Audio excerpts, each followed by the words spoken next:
Hi guys, welcome back to my brand new YouTube channel. You may have just come over here from my other YouTube channel, but this YouTube channel, that's a lot of YouTube channels, is going to be exclusively about jewellery, giving you facts and advice about diamonds, engagement rings, gold, white gold, rose gold, platinum. I'm going to upload it all onto this channel, hopefully bringing you a video every single week. Today's video is going to be about the most searched questions about engagement rings. I'm going to try and answer them for you and give you my honest advice. I've worked in the jewellery trade for around the last 5 years, so I've learned a few things about engagement rings. I've sold one or two of them, so I'm going to try and answer all the most searched questions on Google and, as I say, give you good and honest advice and help you pick the ring for your special person that you're going to propose to. So without further ado, let's sparkle on into the video. I have my trusty iPad out with the questions.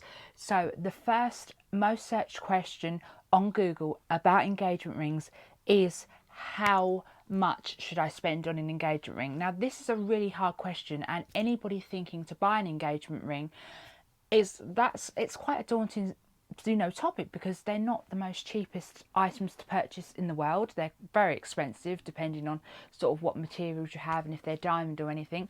So basically a lot of people say it's 3 months wages. Then you get some people that say it's 10,000, but it's completely down to you. It's completely down to your budget, to your circumstances. One tip that I would never give as a jeweler, I've been a jeweler for 5 years, I would never go bankrupt or get in debt over an engagement ring. And believe me, I've seen it so many times. People come in and literally they cannot afford the ring. I know it sounds awful, but they cannot afford the ring and they buy it anyway with no means of paying it back, and it turns into a whole legal drama.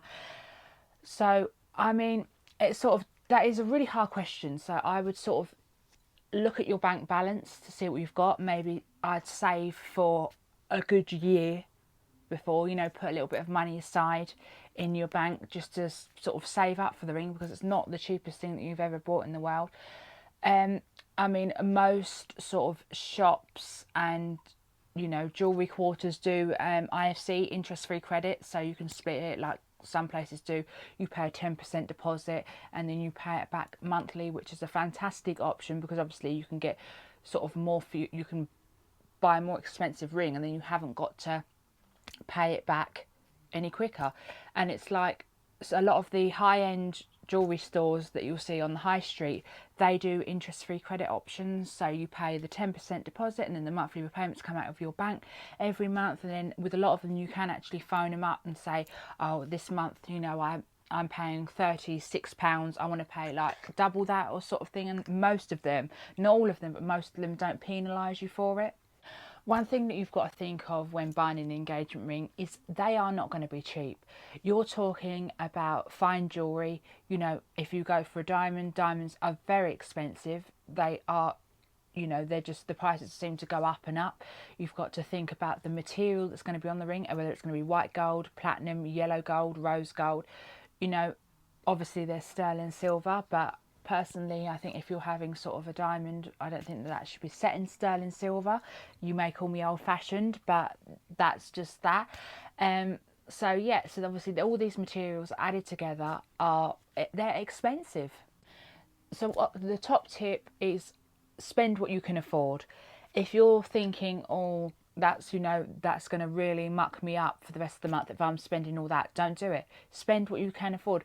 I'm sure the person that you're buying for will absolutely love it, that knowing that you're engaged, and it's not all about the ring, it is the meaning behind it. You want to spend the rest of your lives together, you're engaged to be married, and it is a hell of a feeling, as I found out literally 2 months ago. It is the best feeling in the world. So moving on to the second most googled question about engagement rings, and that is, what finger does the engagement ring go on?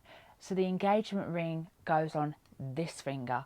So it's on your left index finger, that one there, and it goes on there. These days it is completely down to the person. I've seen many people decide that they want to wear it on their right hand, which is absolutely fine. I've actually had people want to wear it on their middle finger, which is also fine. But the traditional way is to wear it on your index finger on the left hand. So next is, how do you choose an engagement ring? Another can of worms. Basically, look, one thing that I would give is look at the person you're buying for, look at their jewellery. Do they wear yellow gold? Do they wear yellow gold chains, yellow gold bracelets? If they do, they're more likely going to want to go, unless they've said otherwise, want to go for a yellow gold band on the ring. Do they wear silver metal? So you've got sterling silver, platinum and white gold. And just generally go off what they wear. Maybe when you're out shopping, if you want to keep it a surprise, you know, say to the person, oh, do you like that ring? Oh, isn't that ring lovely? And see what they say. You could think and see a ring and think, oh, I absolutely love that. And he/she might go, no, I really don't like that, sort of thing. So just go off their jewellery, what they want to wear. Obviously, I know a lot of people want to keep it as a surprise, which is lovely.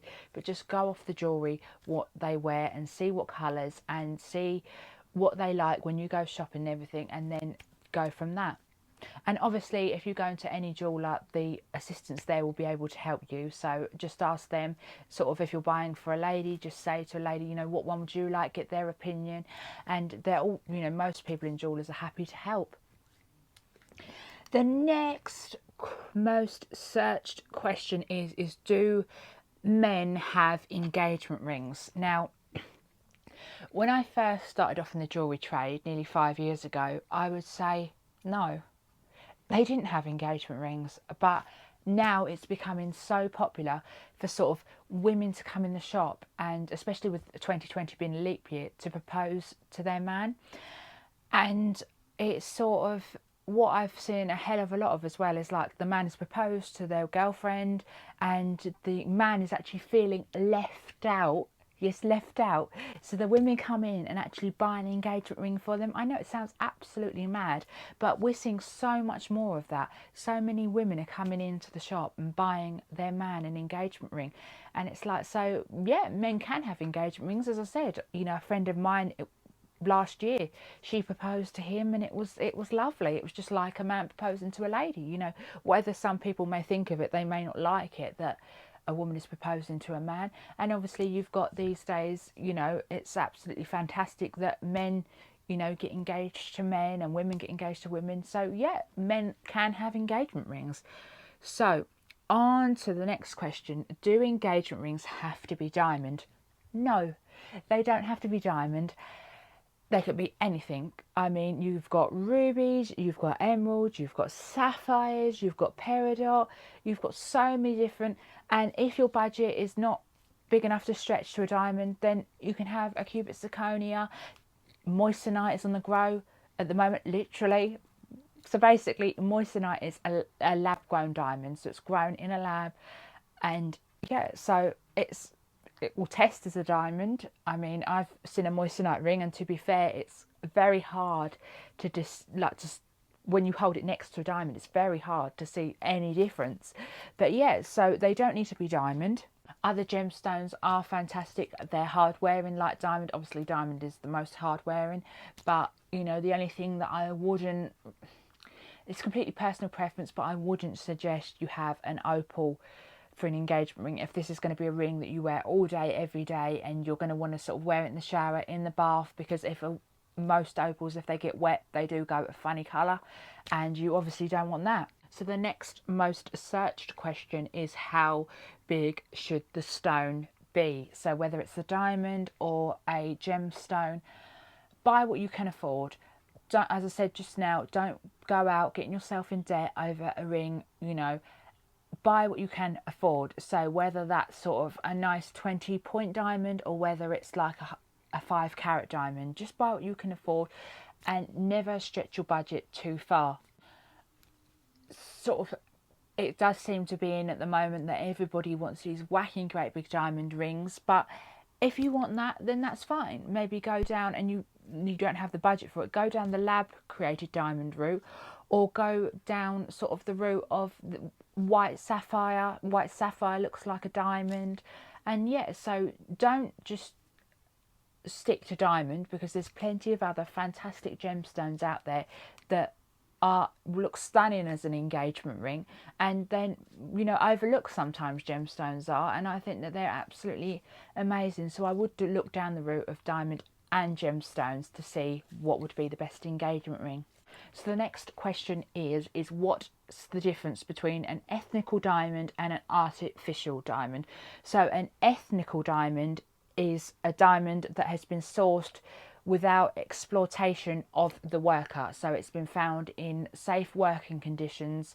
There's no sort of badness around it to put it into effect, and it has been sourced, you know, within the law, sort of thing. So an artificial diamond is what it says on the tin. It's artificial. It could be a cubic zirconia, or it could be a sort of piece of plastic. Basically, it's just not a real diamond. Thank you so much for watching my first ever YouTube video on my jewellery page. I really hope that you can hit that subscribe button and give this video a thumbs up, and I really do hope that this video has helped you in some way answer some questions about engagement rings. And if you have any more questions, please feel free to comment them below, and I'll try my hardest to get back to you and reply to you. If you've just proposed to a loved one, also comment it below. Tell me your stories. I'd love to read about them. I love an engagement story, and I love my job too. So thank you so much for watching, and I hope to bring you a next video within the next week. So see you in the next video. Bye bye.